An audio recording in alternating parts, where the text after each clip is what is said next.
Music, sports, or entertainment as a podcast, which one would you do?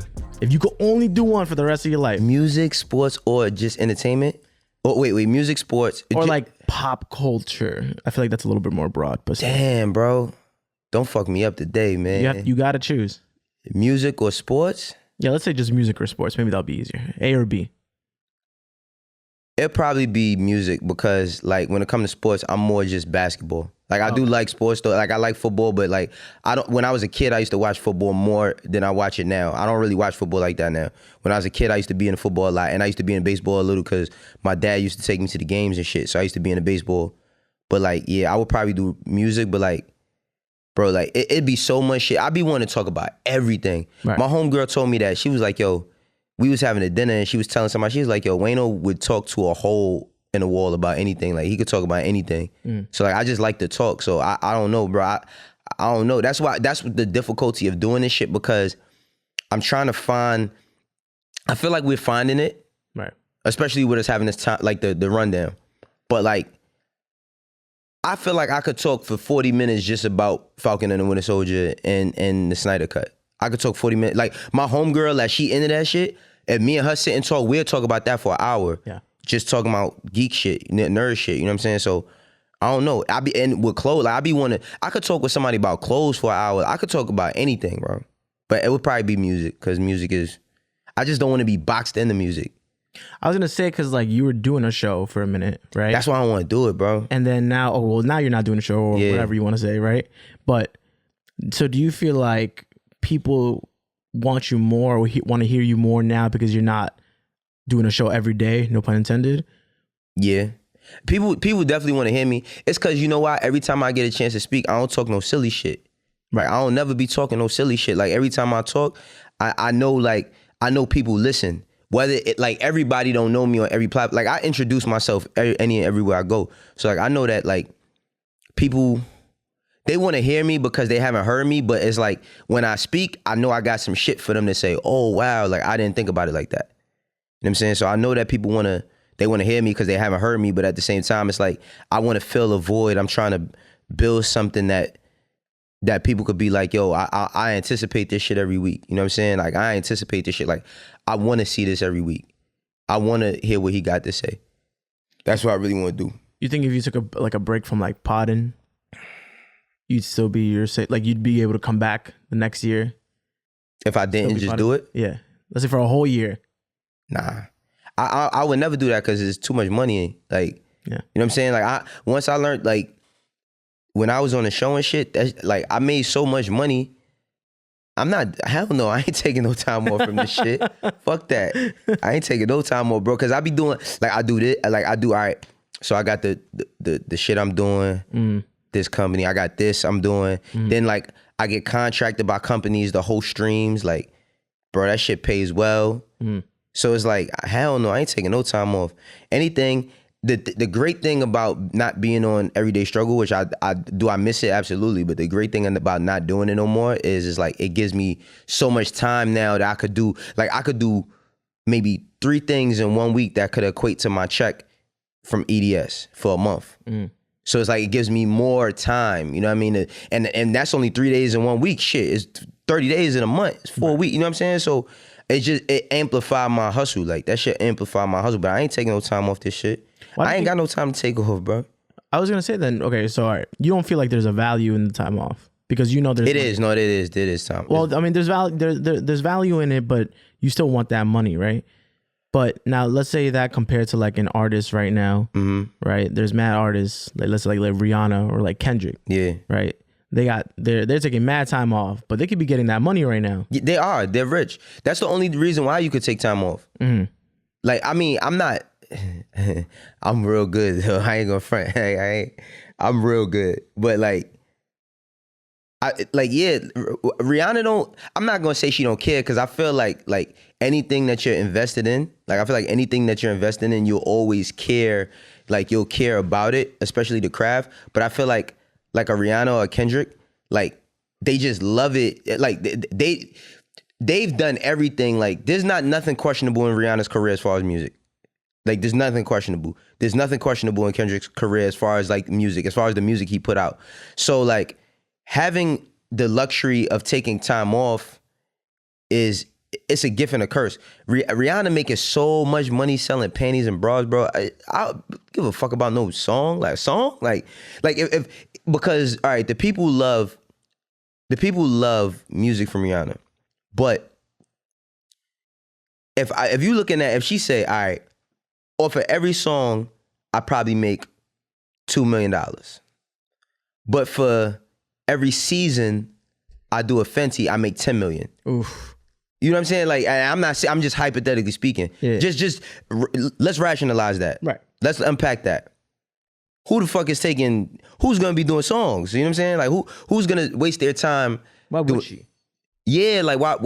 But at the same time, like I feel like, you know, because the problem about music, it's not a problem, but the thing about music is a feeling, right?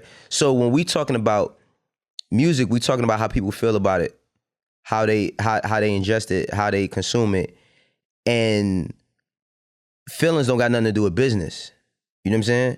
So it's like, yeah, Rihanna from time to time might be like, I kind of miss like hitting the stage. I mean, nobody could hit the stage like Rihanna can't hit the stage how she used to. Right now, she will be able to again, but like she's an icon, yo. Like she's an icon. I'd be like, man, fuck that. Like I'm getting 10 M's to drop a collection and still having the same impact as the music.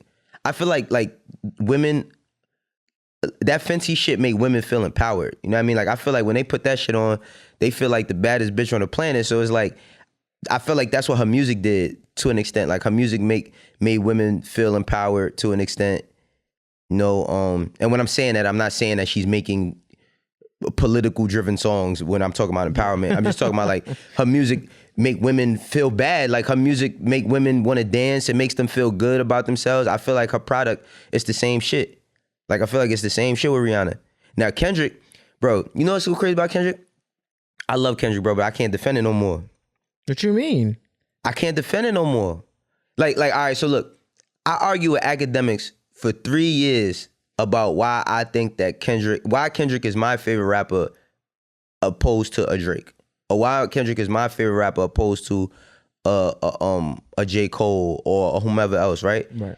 And that's because I'm like, I feel like every time he drops something, it gives me a feeling, right? I'm dealing with my feelings. I'm not being like objectiveness and all of that shit. Like I'm dealing with my feelings, how I feel about his music. Now, when we talk about like Drake busting ass out here, bro. Pause. Like Drake, he going crazy. So it's like I can't. If Drake drop every year and like you could say that he wins every year he drops, how am I defend a nigga that drops once every blue moon? Like does he have the same ability? I think he still has the same ability. I think that he's like still as good as he could possibly be, but we won't know if that shit is in the hard drive. So we got to go with what's going on now. Like I don't play fantasy. I don't play no fantasy sports, bro. I mean that literally and metaphorically. I don't play fantasy shit because it's like I'm more about like what it is right now as opposed to what I think it could be.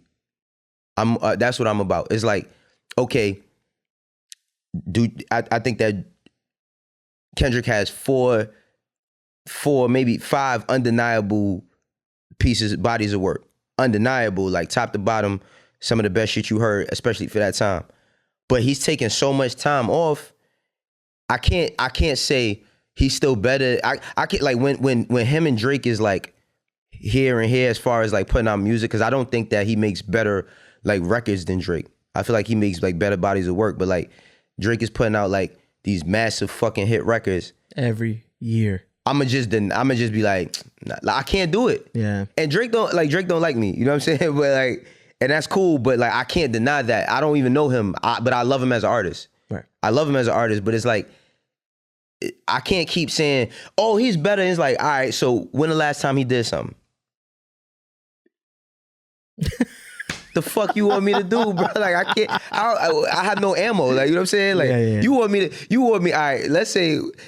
He's the general. All right, I'm the soldier. You want me to go out in this media world and fucking shoot at everybody and defend the territory? And I ran out of bullets. And I'm like, yo, we need some ammo, my nigga. Like, we need ammo. And you like. But is that enough to discredit him? I'm not discrediting him. I can't not discredit you, him. but like other people do.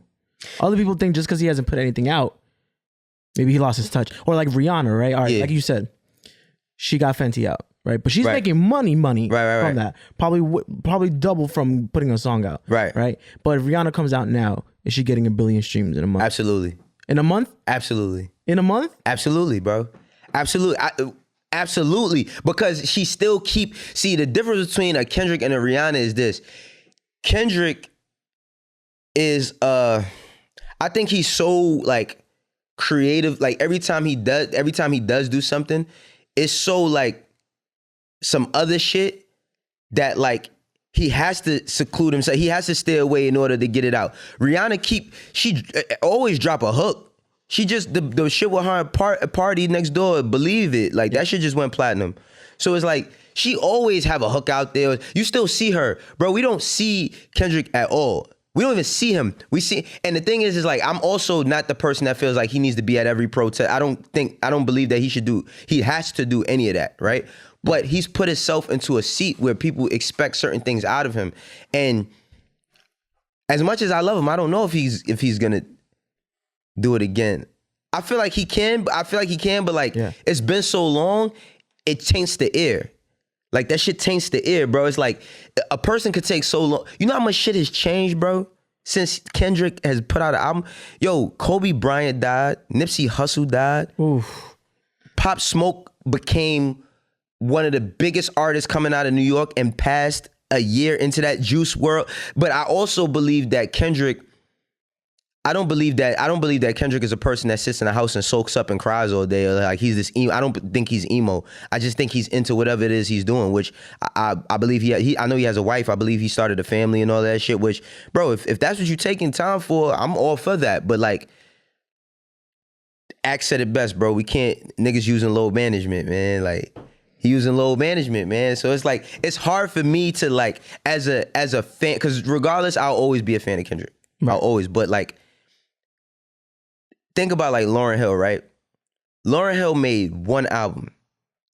It's arguably one of the greatest. It's not arguably. It is one of the greatest music masterpieces ever put out amongst any genre. You could put it against, I feel like you could put that shit against Led Zeppelin best album if you're going to have a debate. You could put that shit up against Jay-Z's best album, Drake's best album, whomever's best album. It's one of the greatest albums of the existence of music, right? But she only did it that one time. She never put out another album after that, a solo album. And while people revere her and love her and hold her in this high ass regard, it's only that we only have that. It's her Mona Lisa. I don't even, who's the person that made the Mona Lisa? I'm gonna say Leonardo. He did other paintings? Yeah. Yeah, but I mean, I can't even compare that to. Or Da Vinci, but yeah. You get what I'm saying? Like that's how, like it came to a point where I was like, all right, because when that album came out, I was a teenager, and I didn't understand it when it came out. So like, my mom used to play that show all the time, right? So like, I listened to it now as an adult, and I'm like, yo, I understand why my mom was bumping this shit every day, and I'm like, all right, if that's her contribution, along with all the Fuji shit and all of that, but if that's her contribution, that's just it. I don't think Kendrick is done, but if that's his contribution, I'm happy with it, but it takes him out of the conversation for all that other shit when we be talking about the Drake shit, the Cole shit, all of that. I told my girl last week, I think Drake personally has 2 more years of hits. Nah. You think more? Of course. Before it gets sour? I don't think he ever, bro. All right, so look, this is what I hate about like. Because I know you don't like fantasy sports. I know what you mean. So look, everybody knows you could call me a Jay-Z dick rider, whatever the case may be. Whatever. Damn, it's like that? That's what people say. God damn. When you support an artist like to null and void, like you fuck with it. I fuck with his music. Yeah. I take out that I worked for Rockefeller, that shit. Fuck all that. Right. I love his music, right? Now, as Jay grew, as I got to it, when I was younger, I'm talking about like when I was a teenager and I was on my block And I used to be like talking to older dudes about music, and they would say like, I'd be like Jay-Z, and they'd be like, Jay-Z, he can't fuck with Rakim. I used to be like, are y'all crazy? Like, I used to be like, yo, y'all crazy? Like, you think Jay-Z is not better than Rakim? Like, I used to be on some like, fuck Rakim, not literally, but like as a kid, the same way how kids be like, man, fuck Jay-Z now. Like I get it. You know what I'm saying? I seen him do the same shit to Wayne, bro. It's like but Wayne, I felt like Wayne, he went through so much. Like he never lost his ability, but I feel like his shit kind of got taken aback a bit with his legal troubles. And like when he came back, he was rapping a certain way. Not that shit had changed. Not that he didn't change with the time, but I felt like he just started falling back. Drake, bro, the only thing I say about Drake is like, we never seen nothing like this before, bro. Like he's so good that he keep making music like his music come at a time. And I feel like, yeah, as he gets older, they gonna treat him the same way they treated Jay-Z. Like it's gonna be like one day I asked my son something. I was like, yo, something about Drake. He was like, I don't listen to Drake. I said, you don't listen to Drake? He was like, no, I don't listen to Drake. He's 13. Wow. You know what I'm saying? He's 13. So my son, but he listening to Polo G and fucking Rod Wave and not to take nothing from them brothers, but it's like music is always generational. It's about what's going on at the moment. So it's like when my son gets older, hell yeah, he gonna be like, oh nah, Drake is that nigga. But like as of right now, for a 13-year-old kid, it ain't the same. So think about the kid who was 13 when So Far Gone dropped 10 years ago or 11 years ago.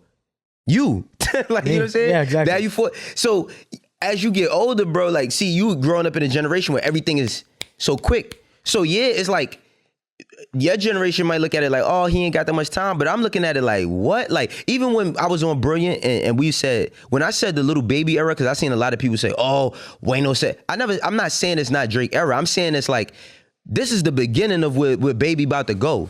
Yeah. So it's like, okay, when So Far Gone dropped, that was the point where everybody knew Drake was about to, when he did the shit Forever with Wayne and all of them, and like, that was the point where everybody understood like, oh, nah, this is the next nigga, right? I feel like that for Baby, and people was like, oh, he only had one album. So what? He had one album that everybody bought.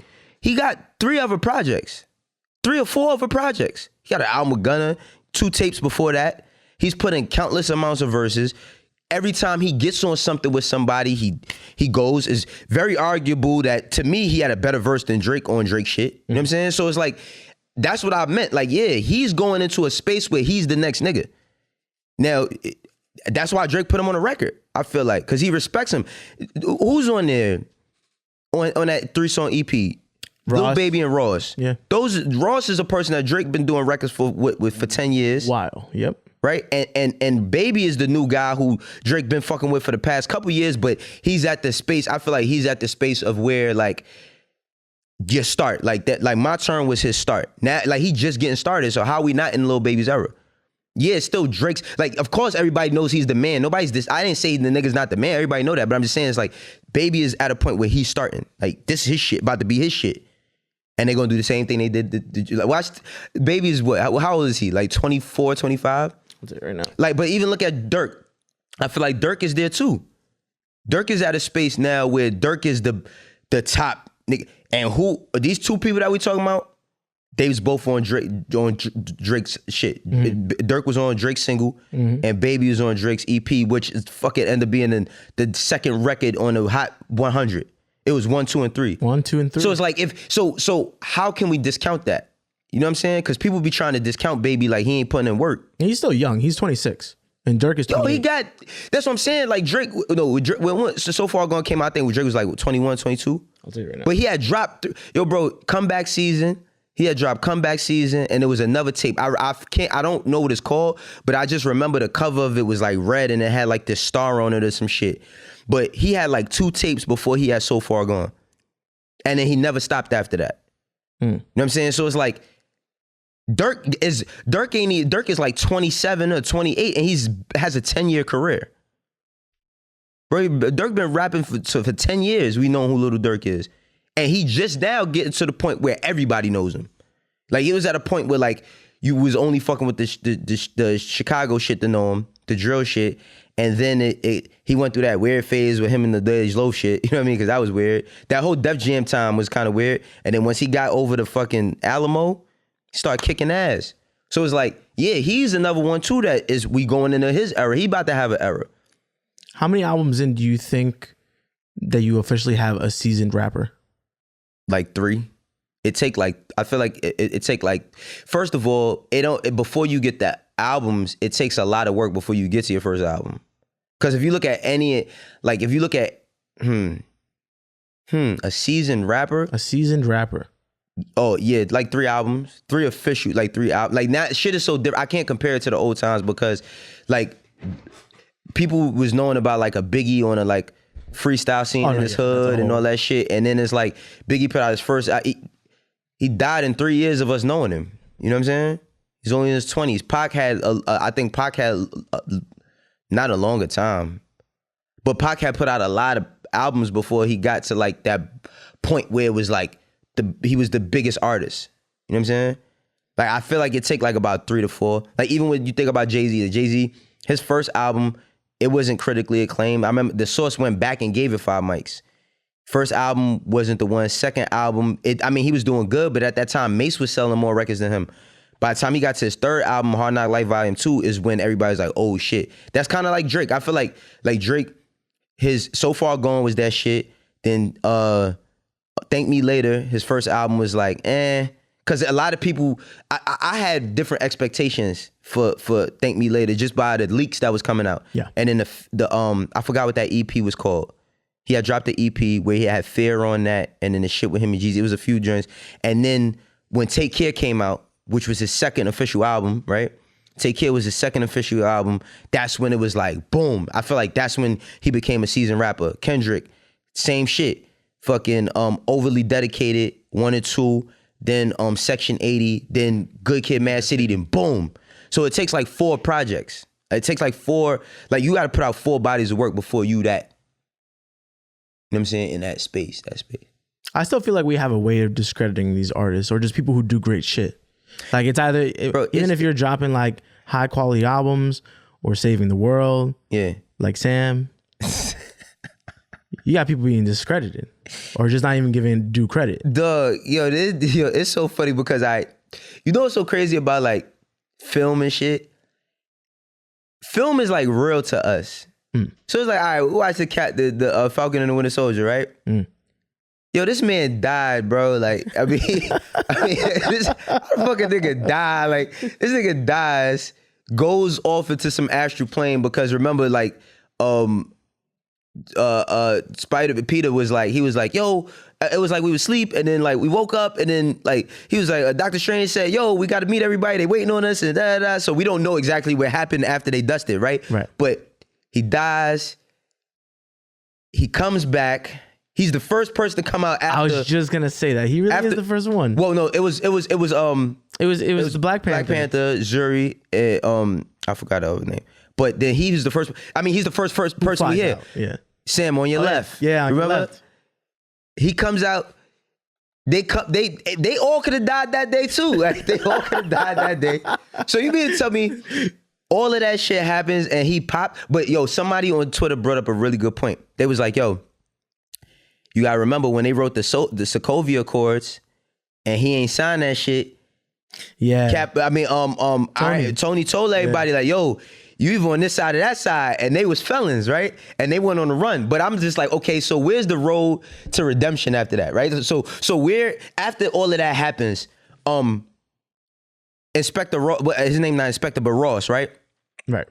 Ross, he doesn't have an epiphany like, all right, yeah, you know, all right, we might have fucked up on this. Like the Sokovia Cause was wild, you know what I mean? We wrote that shit because we wanted to kill everybody when we was in Lagos and shit. Yeah. But you know what? I ain't gonna front. Yo, y'all came back, y'all saved the earth, y'all brought probably some of his kids back, or maybe some of the people that dusted in come back for him, or whatever the case may be, and was like, yo, I ain't gonna front. All right, all y'all, we gonna bless everybody, right? Like everybody gonna be. Then my other thing is, so Captain America, he ain't leave you no bread, he just gave you the shield. That's all you was his man, like you was his only friend other than Bucky. He ain't leave you no bread, like no nothing. No bread.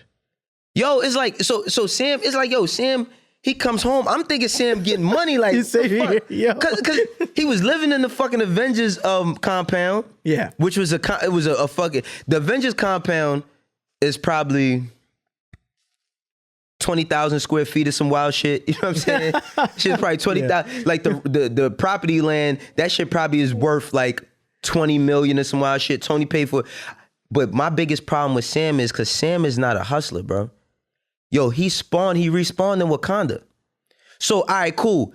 After we get all the dust settles and all that, and my thing is bro, you black, you was in Wakanda, so when you respawn, you ain't get with nobody, like you ain't get cool with nobody.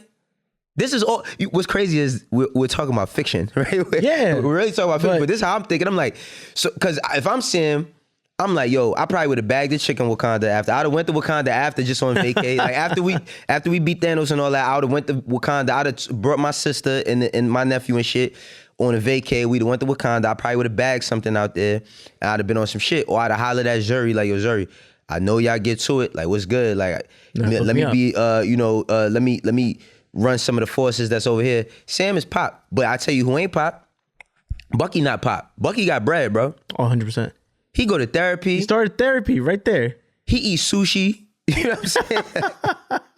Yo, even though Bucky's a fucked up human being, it was not his fault. But people forgave Bucky. Nobody looks at that, bro. Bucky killed like Bucky probably killed over 1,000 people. Bucky killed Tony's parents, bro. He killed Tony's parents. And Tony ain't blast his ass when everybody respond. I would have probably killed. I still would have killed Winter Soldier, bro. But I'm really eager to see how this shit goes, because there's a lot of rumors with this shit. How do you feel about that though? What? He went to go Sam went to go get a loan. Mm-hmm. My man was like, let me get a pic. And he goes, yeah, but we can't approve that loan for you, my bad. Yeah, yo. How tight would you be?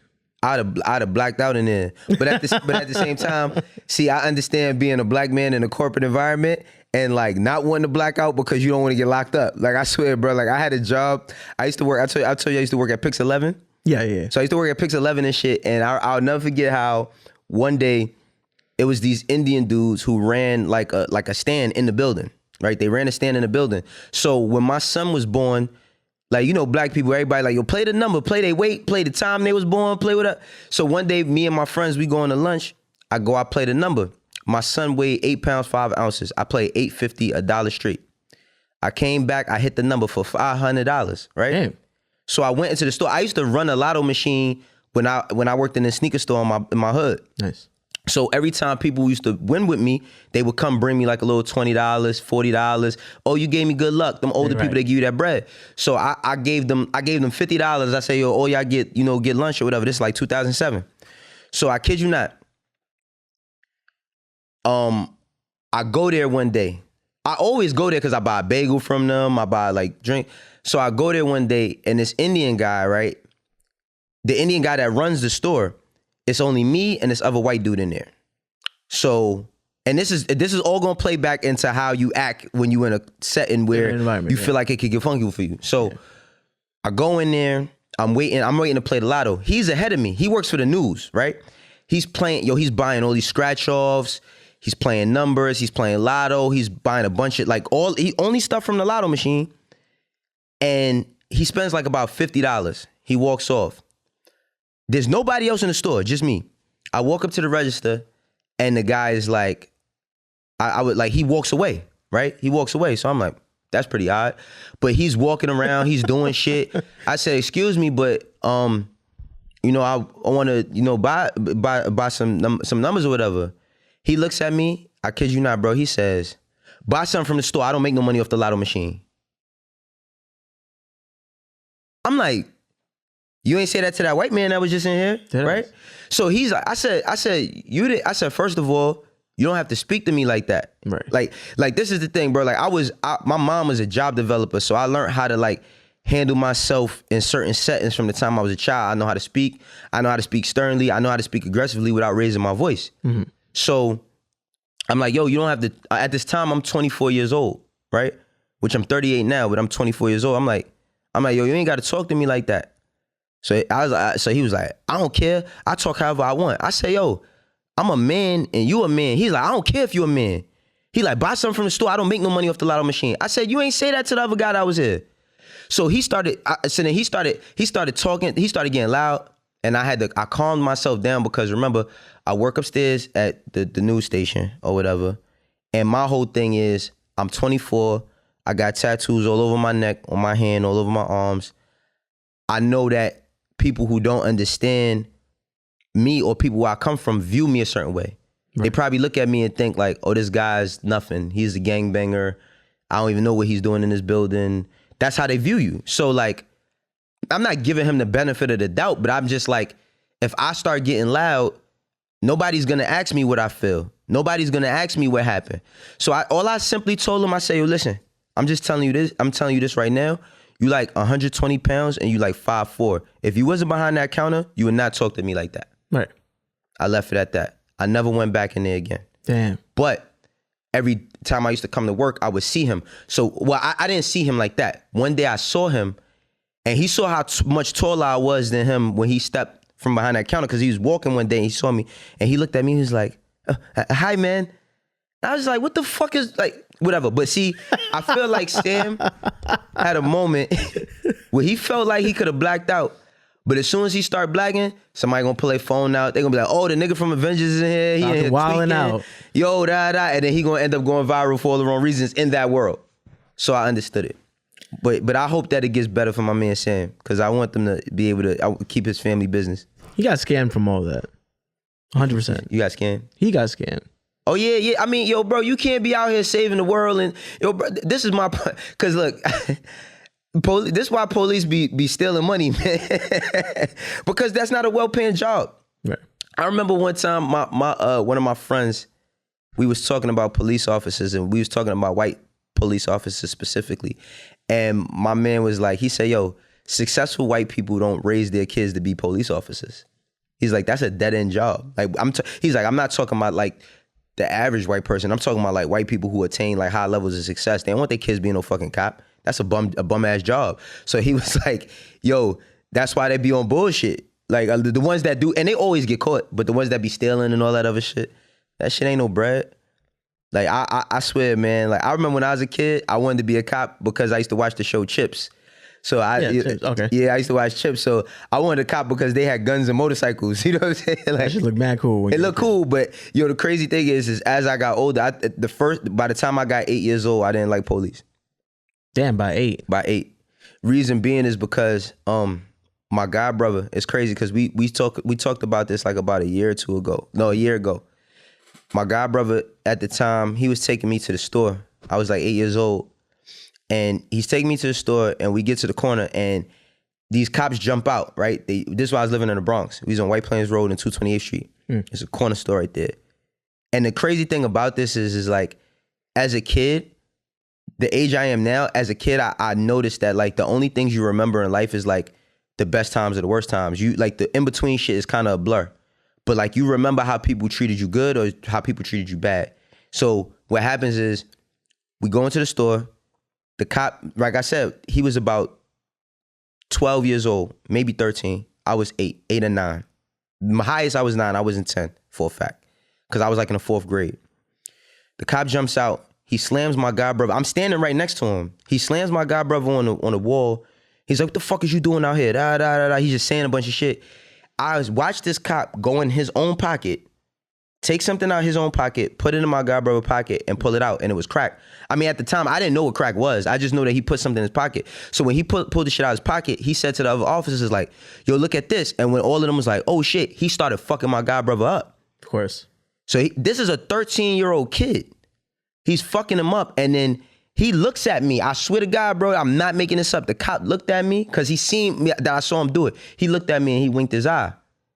But as a kid, I was frozen. You know what I'm saying? Like, I was frozen. You know what's going on. I didn't know what was going on. And it happened so fast. So, like, that very moment, because when I was a kid, bro, we grew up, I had it was mad cop shows. It was Chips. It was Police Academy, the movie. It was Dragnet. All these different, like, images on TV. And I was raised by TV that, like, painted cops in a good light. Right. But when I seen that, bro, it's like, well, now all police ain't bad, because I've had police, like, look out. In the sense of like, let me off when they should have locked me up. But like, bro, that shit it scarred me. I could still see that shit right now vividly happening in front of my face. So like, yeah, man, that shit made me like, it changed my relationship with police forever. And then once I got to like, when you a little kid, they treat you kind of cool. When I got 12, that was the first time a cop pulled a gun on me. You know what I'm saying? So it's like, now that I have a son, I have 2 daughters, but I have a son, he's 13. I be telling him like, yo, they not going to view you like they view you a different way once you start getting tall, your voice start getting deeper, and they'll treat you however. Like when I was growing up, I thought stop and frisk was so regular. I thought that they were supposed to do it. So it came to, I thought so too. I'm not gonna lie. yeah, like I don't even know. I was having a conversation with one of my homies when I was working at Pix. Yeah, he's Korean. So we was just talking about like, and he's older than me, but we was just talking about like all these different ways about growing up at different places. And he was telling me about how it was, because he's from South Korea. He was telling me how it was in Korea, and then I'm telling him about like, you know, just growing up. And I was telling him about how like police just stop you and shit. And he was like, they do that to you? And I was like, yeah. I was like, that's regular. Like that's not nothing. Like that's not nothing special. Like not special, but that's not like crazy to me that police just jump out of a car at any point they feel like it. I could be walking to school or walking home from a basketball game or whatever, and like search me, violate my personal space, all that, dig in your pants, all that, and then send you about your way or rough you up while they doing it. I'm like, that's just regular. I thought that they were supposed to do that because that's just what they did. You know what I'm saying? So, but then who's there to protect you? You. It gets to a point where it becomes so routine, you kind of learn how to deal with it. Like I had a situation with police where I had to go to court for.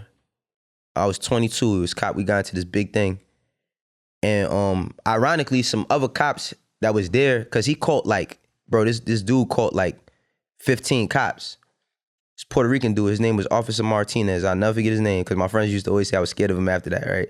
But what happened was like, it's a long story. I'll save that story for another day. But hindsight of things, he told the judge that I needed to go at 22 years old as a kid without a felony, that the only way I would learn my lesson is if I went and spent a week on Rikers Island.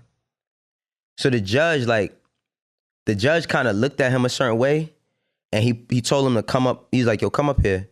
And the judge whispered something in his ear, and then he sent him back. And then the judge just said to me, he said, yo, listen, but he put me on a ACD. I forgot what it's called, but it's called ACD, where I couldn't have no police contact for 6 months. He's like, if you get into any police contact within the next 6 months, not that I wouldn't go to Rikers, but I could be arrested for like a day or two, whatever the case may be. I would have to probably go to the Tombs for like a weekend or something. And then he was like, word of advice, when a cop tell you to move, just move.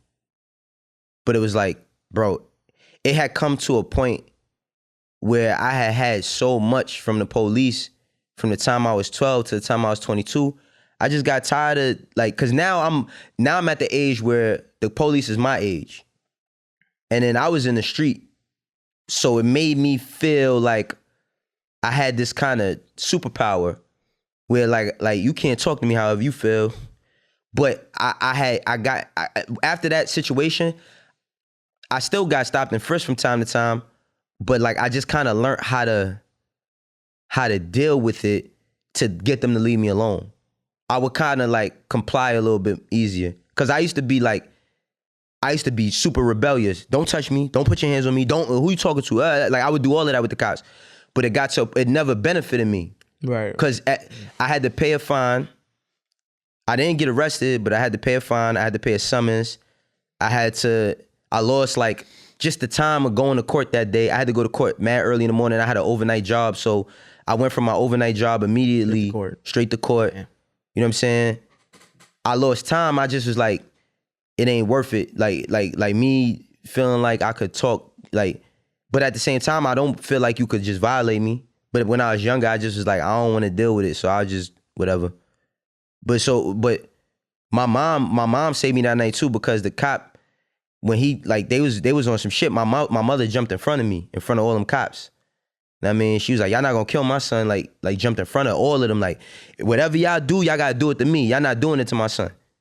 And then that stopped them, because they saw, like, I think that helps a lot too. Like, a lot of people, because I got a lot of friends that have like gone to prison, and like when they go to court and they being sentenced, when they don't have people there, it's basically an outlook on how the judge treats the situation. Like when you have people who, and it don't, depending on what the charge is, it's not really much you could do, but it does show something when you have support. Like I actually got to write a character reference letter for one of my little homies. He about to get sentenced What is that? This week, huh? What is that? What you just said?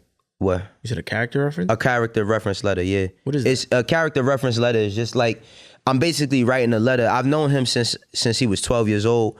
He's 29 going on 30. And he, you know, this is his first like charge. He's in federal penitentiary. So like, you know, he made a mistake, but like he does have people who care about him. So it's just me basically. I know that he might have did something. He took a plea deal. So he did whatever they said he did. He you know, they alleged of him. But it's just to, you know, if the judge might read a letter and be like, you know what? Instead of giving him 18 months, I give him 16 or 14 or 12. Like everything helps. You know what I'm saying? So I gotta write a, you know, I'm going to write a character reference letter for him because it's like, you know, you need people in your corner. You know what I'm saying? Like you need people in your corner and shit. Especially sometimes when you do wrong, some people got to get hurt to learn. You know what I'm saying? I think 9 times out of 10, it's just out of experience. It is, but sometimes you don't want the experience to be so heightened. Like I wish he didn't have to go. He was facing 7 years. I think he's supposed to be, he copped to like 5, but he could be sentenced to something lesser because he's been locked up for over a year now and he hasn't been sentenced. But it shouldn't have taken that. Like I wish it's days where I was talking to him about some of the decisions he was making and he would have listened. Cause he did listen, but he still decided to make his own decisions, which, you know, every man and woman out here, they got to do that for themselves. You know what I mean? Like they got to make their own decisions and shit. So I can't tell nobody what they can and cannot do. I could just suggest, you know, if you going to hit your head, you at least want a pillow to be there when you fall. Right. You know what I'm saying? How would you handle getting a call and finding out that your kid is... Ooh. You already know. I don't even want to put that in the universe, yeah, but my son is like, well, my daughter, I don't have no problem out of my daughter, my youngest. Let me hold my breath because my oldest daughter's in Miami right now. Right? Yeah. But she's a kid. You know, everybody makes mistakes. Of course. I would be, depending on what it is. Like my son has done shit that is like been discouraging. Like we caught him smoking weed. You know what I mean? Like I feel like I wonder how that. I do always wonder how that's like at this day and age, kind of thing, bro. Because back then, even on like TV, it seemed like weed was like, but that's because they marketed weed like it was crack, right? You know what I mean? Like weed was like synonymous. It was like the gateway drug. Like I know mad people who smoke weed for 100 years that haven't smoked no crack ever in their life or sniffed coke. You know what I'm saying? So it's like they's like, oh, it's the gateway drug. It's like once you get so high off of weed, you got to go out and seek cocaine, and then you got to go seek heroin, and then your life is over. No, it's weed. And I don't even smoke weed, but weed is not that at all. Cause I've smoked weed numerous times in my life. You know what I'm saying? But weed is, I don't even smoke. Like I'm talking about from a kid to an adult. But like, so the thing about like when my son, what it was, his mother, my wife, she texted me and she's texting me everything, telling me I was in the studio. So she's texting me everything, and I'm like, I'm saying to myself, like, nah, this shit ain't, like, that shit ain't real. I'm like, that shit ain't real. So I was like, yo, I'll just see you when I get, she's like, I got a video. Oh, nah. So she sends me the video. So the thing about it was my son wasn't smoking on the video, but this is what's so crazy. He was with 2 of his friends. Okay. One of the friends' mom has this app. I don't know what fucking app it is. It's probably some FBI shit, where you can see everything that a person is doing on their phone. Oh, damn. Right? Everything. So he was on Snapchat and his friend had uploaded a video of him smoking. Well, it wasn't my son. It was him smoking. But they best friends. And my son is like, yo, niggas put in work for that. Yo, you got to pass that, right? So whatever. So I watch the video. I speed home. I get in there. I tell him to come downstairs. I'm like, don't say nothing. I'm telling his mother, don't say nothing to him. Yeah. He comes downstairs. I'm like, yo, did you do anything this weekend? I said, yo, did you do anything this weekend that you wasn't supposed to? He was like, he looked me dead in my eyes, and his mother's eyes like, no. Yo, she was like, oh my God. That's when it hurt. Oh, that's when it hurt, bro. Because at the point, like, you got to just assume the worst. Like, if I come to you with that, just assume the worst. So I said, did you? And then he said it no again. And I caught him. Boom. And I don't hit my children. Yeah. I don't like hitting my children because it's like, well, I don't hit my daughters at all. Yeah. But my son, my father never hit me. I was terrified of my father because I seen my father knock a dude out while he was holding my little brother when I was a kid. And I seen my father beat my uncle up one time. And it like, I always assumed that he would beat me up like that, even though he wouldn't. But like, he beat the shit out of my uncle, bro. So, my son, I hit him. I'm on his ass, and I took his PlayStation. I broke that shit into 100 pieces. Ooh. This is the beginning of last year. This is February. This is like right after Valentine's Day. I break his PlayStation into 100 pieces, and it wasn't that he smoked the weed, because I think the first time I smoked weed, I might have been his age. I might have been like 12. That's way more common than I ever. 12 or 11. Yeah. Yeah. Like I was like 12 or 11 the first time I smoked weed. The thing was, it was like, I just said to him, I was like, how stupid are you and your homies to record this shit? Yeah. I was like, y'all are fucking idiots. Like, I'm like, yo, this is what's wrong with these kids of today. Y'all feel like nothing happened unless y'all record this shit. And I was like, yo, if you didn't record this shit, and I probably just fucked up my own self and gave him some game. But I'm like, yo, if you didn't record this shit, we never would have known. No. So I'm just like, yo, I was more hurt that he lied to me and his mother. But I understand why he lied, because he was scared. You would have probably done the same thing. Huh? You would have probably I definitely would have lied. But like, so I just spoke to him and I just told, like, the way I'm raising mine as in comparison to how I was raised is very different, because like my mother didn't abuse me. She definitely whooped my ass when I was out of line. But she didn't abuse me. But it's a lot of times where I wish my mom could have spoken to me, but she used to speak to me a lot. But I wish like it would have been more times where we could have just had like real conversation. Because once we got older, me and my mom started having them real convos where both of us got to cry and both of us got to say how we feel. And like it got to, me and my mom got into it one day. And I had to tell my mom, like, yo, Ma, I understand you my mother, but like, I'm not a little kid no more. Like, I'm never gonna disrespect you, but you can't just think that you could talk to me anyway just because you're my mother. Right. Like, I'm an adult and I have feelings too. So you can't, like, when I'm a child, I get like, you do what I say. But as an adult, I'm not saying, I would never disrespect my mother, but you can't treat me like that. Like, you know what I'm saying? Like, you can't just treat me like that and expect me to just be, when you call, hey Ma, like, you know what I mean? Yeah. It's not gonna go like that. But I don't think it ever goes away though for a parent. It doesn't. I mean, it does. This is the thing. Your children are gonna be adults longer than they're gonna be kids. Yeah. That's the thing, the distinguishing fact that I feel like a lot of parents don't understand. When I got to a certain age, my dad, I didn't grow up in a household with my dad. My dad had 8 children by 8 different women. I'm number 6 out of all his children, but I'm the closest child to him. Like me and him were the closest. So like, I didn't fully understand who my dad was, or I didn't understand my dad's ways until I became a man. And then I didn't, me and him, we were very alike, but it was like a lot of things that I didn't do like him.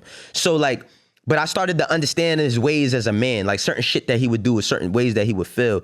And like, that's what I'm saying. Once I became an adult, and he told me that like, oh, when you get older, I'm gonna be able to talk to you. Like for me, my children aren't adults, but I try to have like transparency with them so that they understand, dog, I was your age before.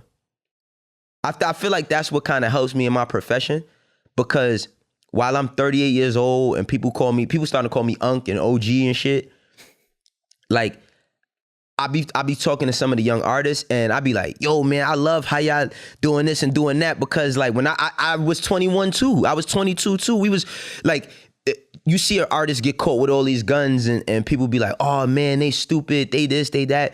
Yo, when I was working for Rockefeller and I was working with the young guns, we was the young guns. We had guns everywhere we went. So not saying that it's right, but I understand that the reason why they doing what people would be perceived as wrong is based on how they living. Sometimes goes back to what I just was saying. You're gonna learn how to do right by going through doing the wrong things. That's how I learned how to do right, by doing wrong. Right. So, but I also don't feel like there's no right way to live life. I feel like everybody has their experience. But like with my kids, I just be trying to like kind of break it down to them. Like, yo, listen, like I'm not against you. I'm with you. But you just got to understand respect. You're going to be an adult. You're going to do certain things, but you can't disrespect me. When you do shit a certain way, you disrespecting. It ain't that you smoked the weed. You know what I mean? It's just that you violated the trust. So the crazy thing was, I told my son that he was on punishment till 2021. But I didn't keep him on punishment the whole time. I think I let him off like once after that quarantine hit, I'm sure you were. Yeah. No, but I broke his PlayStation. Like he was sick. But I bought him another PlayStation 4 after he got off punishment, and then I bought him a PS5. But like he was on punishment for, he couldn't do nothing. I wouldn't even let him wear his sneakers, like his dopest sneakers. He couldn't wear none of his sneakers. Damn. He couldn't I feel like that kind of hurts more. Yeah, bro. You got to take away, because you know what it is. You got to take away what they find value in. Of course. Phone. He ain't have no phone for 3 months. He was on punishment for almost 4 months. You got to take away, like, because the thing is like people be like, oh, it's something wrong. All these kids is on their phone. That's not the way it's supposed to be. Life is not the way it used to be. Right. It's never gonna be the way my kids growing up now. When they have kids, it's not gonna be how it was now. Like it's always gonna change. So you can't, like, everybody thinks that the world is so wrong. Man, listen.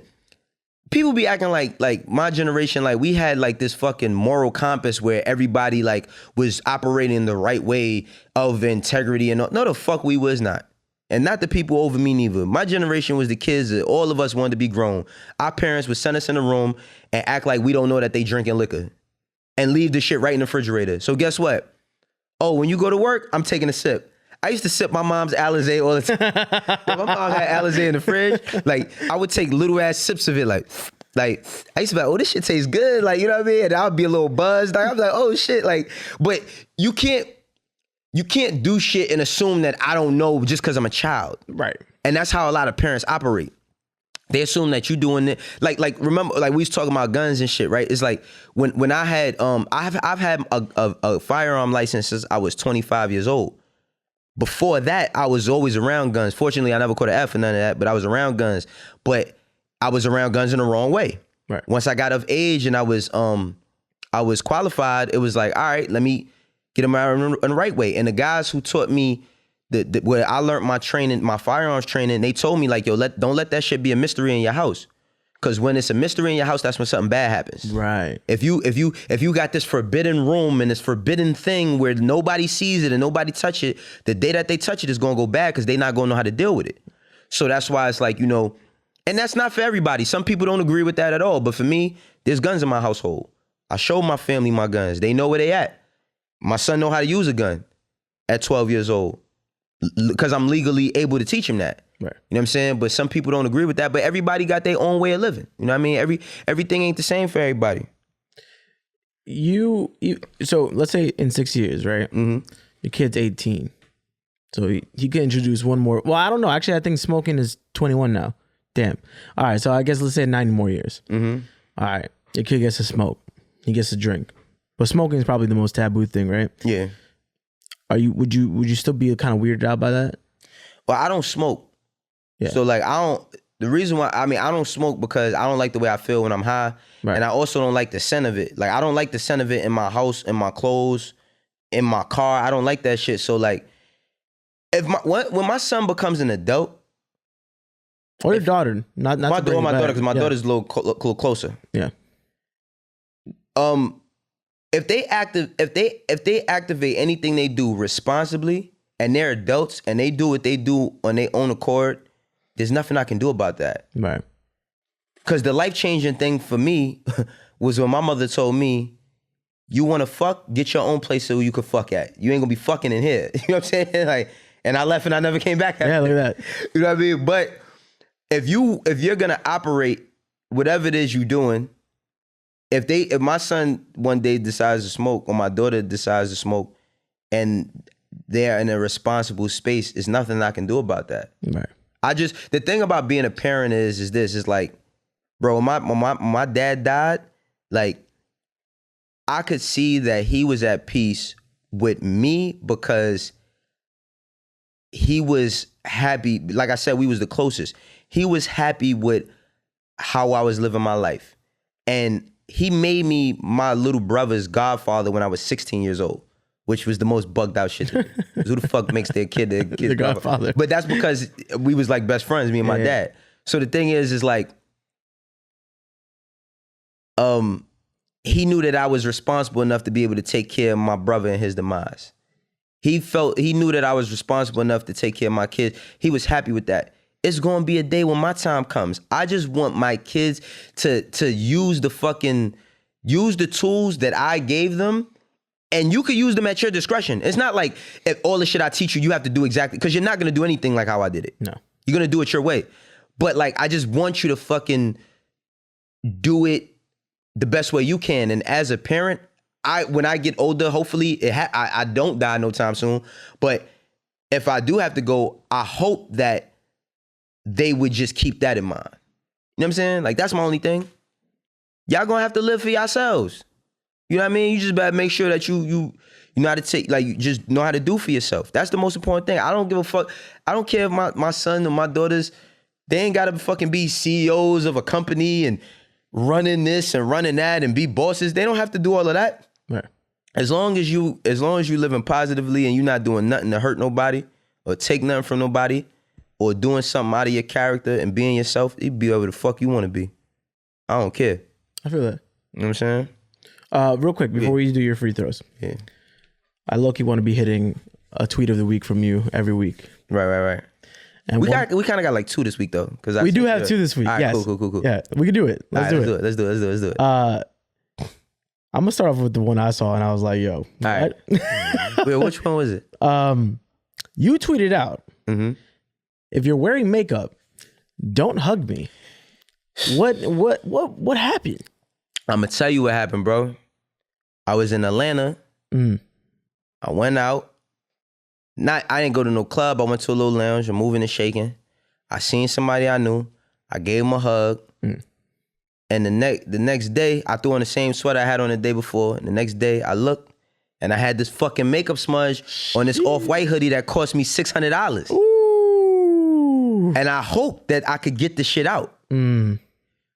So it fucking grinds my, white people be like, that grinds my gears. Why you hugging at this time, man? Huh? Why you hugging at this time? I mean, it was a person I hadn't seen in a long time. You know what I mean? It was my homegirl. I ain't seen her in a long time. Yeah. But, bro, I was so upset. I was hot. So it's like, yo, bro, like, for all my female friends, if y'all see me out in these streets and y'all got on makeup, just give me a pound. That's or right. just give me a salute. That's right. Do not hug me. No Because more y'all hug. ain't gonna be fucking up my clothes, man. Unless they're ready to pay. Nah, I ain't going that far. I would never go that far. But I'm just saying, it's like, bro, man, that's an expensive fucking hoodie, man. Damn. I hope that shit come out, man. I really hope it come out. Is it like lipstick and like foundation? Nah, it's not lipstick. Hell no, you trying to give me a trouble? No, not like that. Nah, it was just like the foundation shit that they put on their face. That'll come out. No, because I said lipstick because it'll be like a nice. Oh yeah, lipstick. Yeah, lipstick different. I believe. I don't know. Yeah. Yeah, man, that shit had me. I was hot, bro. Like I was driving. I looked. I was like, I did a double take. I said, nah, man. I was hot about that shit. So I was like, yeah, bro. And then when I tweeted it, man, people was like, yo, word, man. Like, it's like, yo, I hate that shit. Like, just give me a foot. Like, do a foot shit with me. Like, yeah. That shit was dumb funny. I think a quick pound and that's it. That's all you gotta do. A quick pound. Yeah. That's how we gonna keep it. Especially if I got on some shit like that. This is how we gonna keep it, bro. Cause I like to invest in my clothing because I give a lot of shit away, but it's a lot of shit I hold on to because with clothing, I'm starting to learn that clothing is like art. You feel me? Like clothing is like art and art is representation or presentation or expression of who you feel you are. So like when I throw my shit on, I be one that don't fuck my shit up. That's all I'm saying. You don't fuck my shit up. And in the second tweet, is y'all dudes loving creating content for the police. Yeah, man. Yo, niggas love creating content for the police, bro. This my thing. Right? Like, if you're a felon, if you are a felon, I'm not talking about like you offer probation. I'm talking about like if you know that due to your situation. Yeah, I don't know what status that would be called, but whatever. Due to your status, your situation, whatever it is, if you know that you're not supposed to be around certain things, if you know that you're not supposed to be around certain things or do certain things, don't post it. Don't talk about it. Because we like, what's crazy is this. The crazy part is not the police using social media is not crazy no more. Yeah. There was a point in time where we used to be like, yo, that's they could use that. Yes, they can. And we know that. So don't post no fucking guns. Unless you legally can possess guns, because people who can legally possess guns can show their guns. Right. You know what I mean? Don't post no guns. Don't post no contraband. I ain't gonna call out everything. Right. Niggas in the streets know what I'm talking about. Don't post nothing that you ain't supposed to be posting, because if you ain't comfortable with seeing that shit on your fucking indictment, don't do it. Cause they're gonna use it against you, bro. Like, it's like you post something, and then it's like, when a prosecutor takes that and they throw it back in your face, you like, no, all they saying is that that's what you did. I ain't like, you put that shit up for the world to see. Right. Social media, bro, and there's no such thing as deleting. Once you press send, you either press send and deal with it, or don't delete it, because once you post something, excuse me, there's gonna be people who screen record it. That's how they're gonna get the content. They're gonna screenshot it. They're going to put it in the repost app and hold it. They're going to do whatever. And when you have a large following, which people think like, oh, I only got 10,000 followers. 2 of them might be the top FBI agents in the country. People are watching. So you got to be mindful of the content that you're putting out there, because it's like, that's why I said about myself. It's like, when I get on these mics, man, whether it's what we doing over here with Hear Me Out, whether it's me being a guest on Brilliant Idiots, whether it's me doing See the Thing Is, whether it's me doing whomever, any of my friends and my colleagues' platforms, I try to make sure that I'm not out here being silly, bro. Right. Because if you out here being silly, it's going to come back. You're going to get got.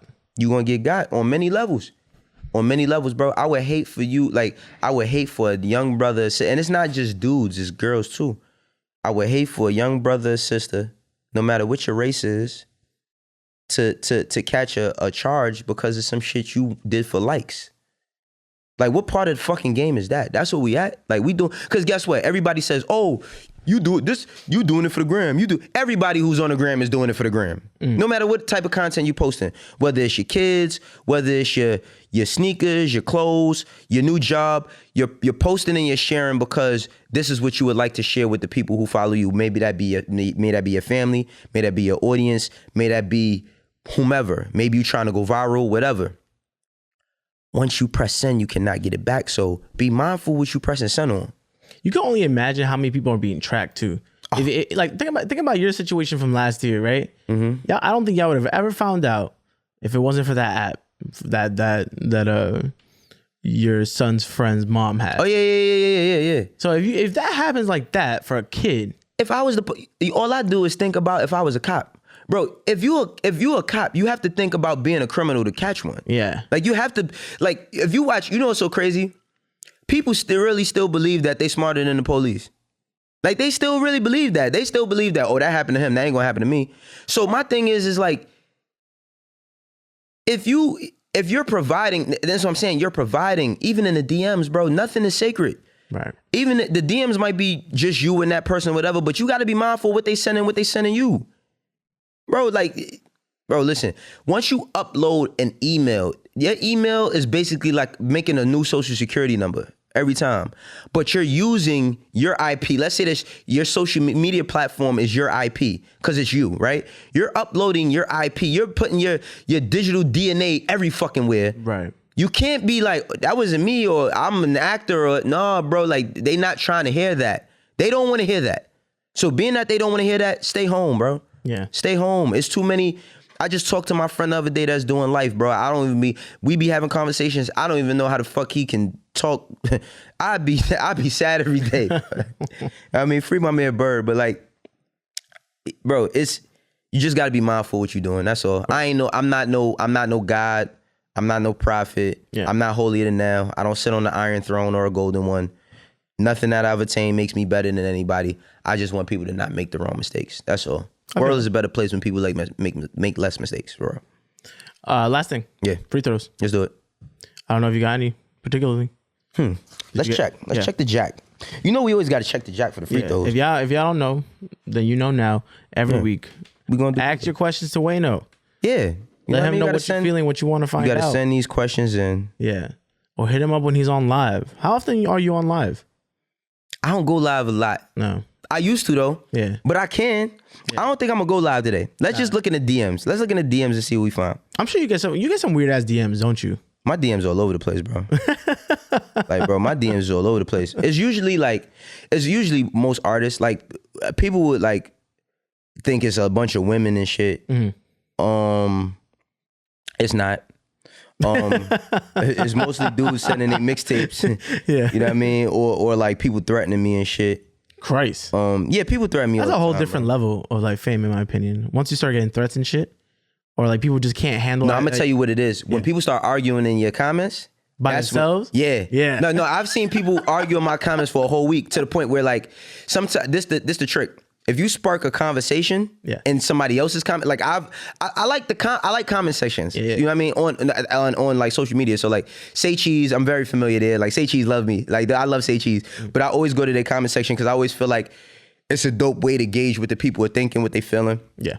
But like I might say something, and for the 1,000 people that agree with me, it's one person who strongly doesn't. And they want to let that shit be known. And then other people argue with them, but it'll keep coming up in my mention, so I'll just go back and delete my comment. Because once you delete the comment, the conversation deletes. But okay, some young brother said, I seen you're the VP of Asylum Records. I just wanted to know, is there anywhere I can apply for a position there? Is there anywhere I can send my resume? I would really appreciate it. Apologies, but there's not any, we're not hiring right now. Yeah. But I would say to keep checking Warner's website. Warner updates, like Asylum is a Warner company. It's Asylum, Atlantic, Elektra, I think those are the main, and Warner Records, you know what I'm saying? Which they have OVO Sound and a bunch of different labels, subsidiaries under there. What I would say is to just keep looking, but beyond just applying, like music jobs don't usually happen by you applying. You got to really just meet people and just start putting work in. Like, I second that. Yeah, so there's no conventional way how to get, like, there's no conventional way. You know what I mean? Like, there's no rule book on how to do it.